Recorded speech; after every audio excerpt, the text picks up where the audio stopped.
Los protagonistas de las noticias en la línea le damos la bienvenida en Antioquia Amanece a... Él es José Luis Marín, es concejal de Medellín. Los saludamos a esta hora a través de Antioquia Amanece. Señor concejal, muy buenos días. Lo saluda todo un departamento. ¿Cómo está? Muy buenos días, saludos para toda Antioquia y para toda la audiencia de Antioquia Amanece.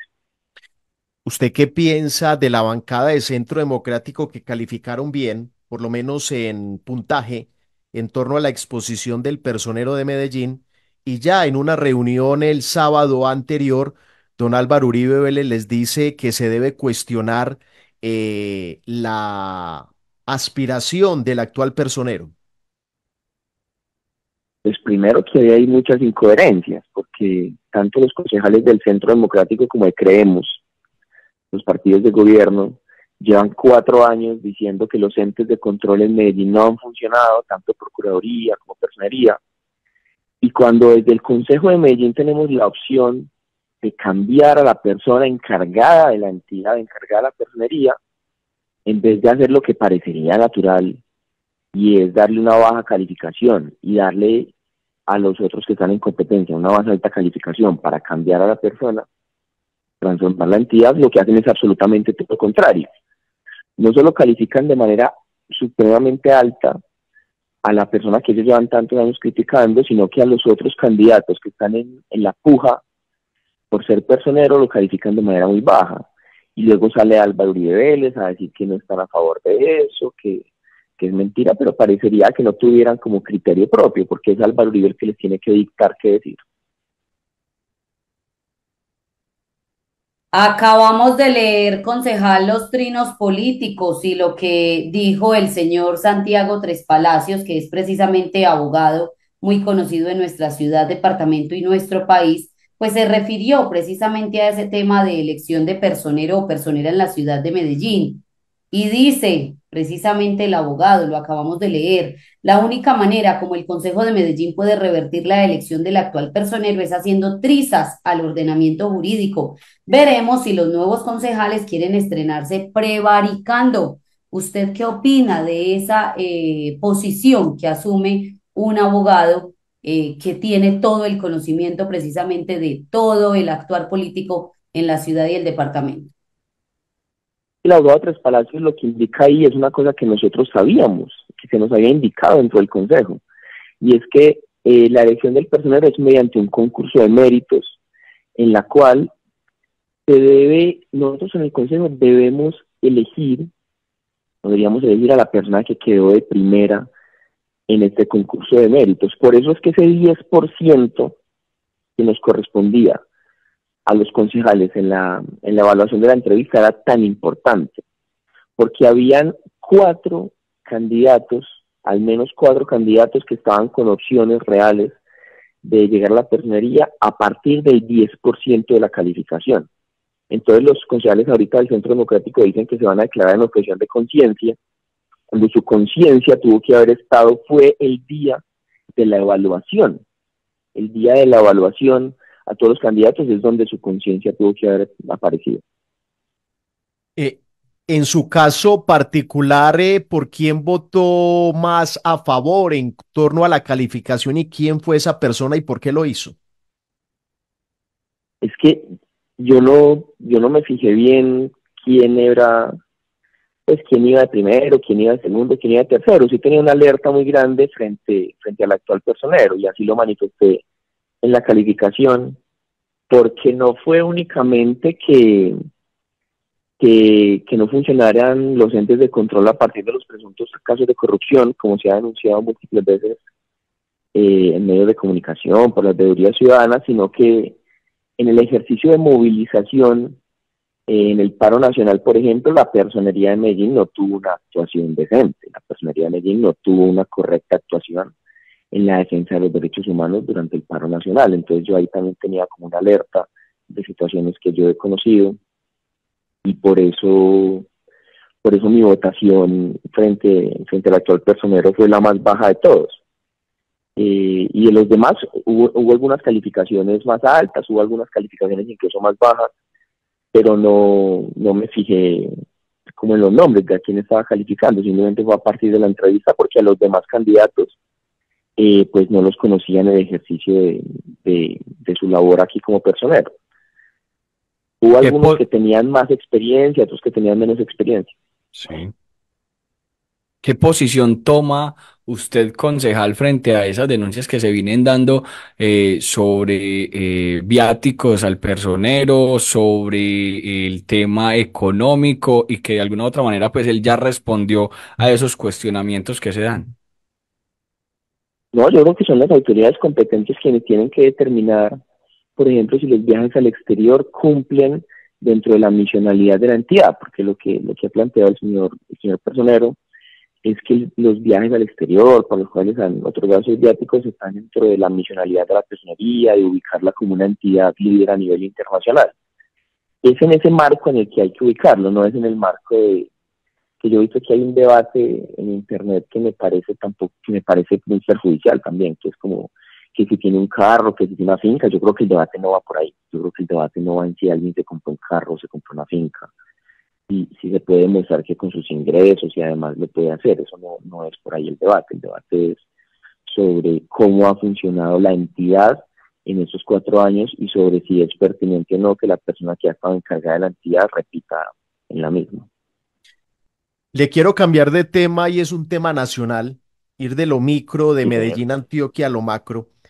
Y es que usted a través de su cuenta X repostea lo que dice la senadora María José Pizarro. Y es que ella publica un comunicado donde la bancada del Pacto Histórico exige que la Fiscalía cese la persecución al gobierno del presidente Petro y respete la institucionalidad. ¿Qué piensa usted? Yo creo que en este momento vivimos en Colombia momentos muy duros donde se estaría planteando un posible rompimiento institucional, como se ha dicho, y donde hoy la fiscalía no funciona como, por lo menos ante el gobierno nacional de Gustavo Petro, no funciona como un ente de control, sino como funciona como un ente politizado, un ente donde el fiscal general de la Nación ha hecho declaraciones absolutamente irresponsables, como que Gustavo Petro no representa la institucionalidad. Lo ha dicho aquí en Medellín, lo ha dicho en diferentes lugares, lo cual da cuenta de que el fiscal Barbosa tiene una agenda política en contra de Gustavo Petro. Los entes de control, tanto como la Fiscalía, como Personería, como veníamos hablando, tienen unas funciones específicas. Y quien se salga de esas funciones específicas para asumir una persecución política o actuaciones políticas desde la entidad, pues está saliéndose del marco normativo y debe ser señalado. ¿Qué opinión le merece, concejal, la relación lejana que tiene la actual administración distrital de Medellín en cabeza de Federico Gutiérrez con el gobierno nacional? Yo se lo dije a Federico en la entrevista que tuve con él en privado, lo he dicho a nivel nacional con las personas que he tenido lugar a reunirme, lo he dicho en el consejo muchas veces, y es que la distancia entre el gobierno de Medellín y el gobierno de Nacional no le conviene a nadie. ¿Por qué? Porque mientras Federico tiene titulares de que está luchando en contra del gobierno, lo que sea, pues quien se ve perjudicado es la ciudadanía de Medellín. Porque hay, por ejemplo, el metro del 80 necesita la cofinanciación nacional. Necesitamos revisar los contratos que nos dejó el pasado gobierno de Iván Duque para ver cómo se cofinancia esta obra tan importante para la ciudad de Medellín. Y el plan de desarrollo distrital debe ser en consonancia con el Plan Nacional de Desarrollo. Entonces, a nadie, absolutamente a nadie le conviene que haya una distancia tan abrumadora, una distancia que no sean capaces de conversar entre el gobierno nacional y el gobierno distrital, y yo me he puesto siempre a la disposición, tanto del alcalde como de los entes nacionales, para hacer puente en esa conversación. Concejal, usted estudió en la de Antioquia. Sí, señor, yo soy abogado de la Universidad de Antioquia y actualmente estoy terminando la maestría también de la Universidad de Antioquia. ¿Cuánto se demoró estudiando en la de Antioquia? ¿Cuántos semestres para obtener el título de abogado? Yo para obtener mi título de abogado me demoré aproximadamente 13, 14 semestres, fueron aproximadamente 6 años y medio. 6 años y para, medio. para terminar los estudios. Yo tuve un momento que fue egresado no graduado, pues ya no estaba estudiando y me dediqué a trabajar ya como abogado y hacer otras labores. Y ya posteriormente presenté mi trabajo de grado, mi monografía y me gradué en oficialidad, pero ya no hacía parte como de la comunidad universitaria. Se lo pregunto porque pues se ha expuesto públicamente por parte del gobernador de Antioquia muchas personas que llevan años, muchos semestres estudiando y ha habido voces a favor de lo que advierte el gobernador para coger con pinzas datos muy particulares, porque hay estudiantes que se demoran 10, 12 años para terminar la universidad. ¿Usted qué piensa de lo que advirtió el gobernador y lo que ha generado? Porque esto ha generado mucho debate. Fíjate que la respuesta al gobernador se la dieron los mismos estudiantes, profesores, egresados, incluso el rector de la universidad, también en Twitter, en X, mediante las respuestas a sus tweets, que el gobernador no deja que no le responda directamente. Y en la universidad hay miles de estudiantes que tienen situaciones sociales y económicas muy particulares, que los obligan a tomar menos materias, que los obligan a tomar hasta 8 créditos, incluso algunos estudiantes por petición especial a la universidad, hasta 4 créditos, que no les permiten culminar sus estudios en los tiempos que uno podría llamar regulares, en los tiempos que uno podría llamar regulares porque tienen que estudiar, tienen que trabajar, porque incluso pasan por situaciones de depresión que los obligan a alejarse de sus estudios. Y el gobernador lo que hace primero es una afirmación estigmatizante, porque el gobernador en la solicitud que le hace la universidad dice, ahí deben estar o me temo que ahí puedan estar los estudiantes que se dedican a otra cosa distinta a ir a estudiar. Esto es una afirmación absolutamente estigmatizante. Y segundo, es una afirmación irresponsable porque mete en el mismo costal quien lleva 14 semestres a quien lleva 39, que creo que hay un estudiante de 35.000 estudiantes que lleva 39 semestres. Yo lo que le he dicho al gobernador, yo lo que le he dicho a todo el mundo es que hay que analizar caso por caso. El gobernador no puede realizar esas afirmaciones generalistas donde estigmatiza a la universidad, sino que hay que analizar caso por caso.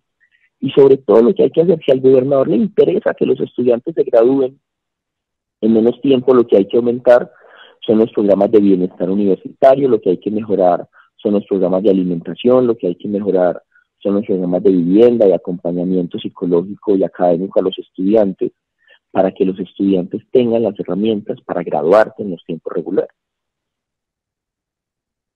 Ya. Señor, muchas gracias por estar en Antioquia Amanece. Estaremos muy pendientes, lo digo abiertamente. Me ha gustado su postura en el Consejo de la Ciudad de Medellín porque, claro, se necesita la oposición dentro de un consejo, dentro de unas asambleas, pero siempre una oposición con argumentos, no por jeringuear Así es. la pita como lo hace, como mi abuelita dice, mi hijo no jeringuee la pita, molestar por molestar. Me parece que cuando hay argumentos es muy válido. Señor, muchas bendiciones. Muchas gracias y bendiciones para usted y para toda su audiencia.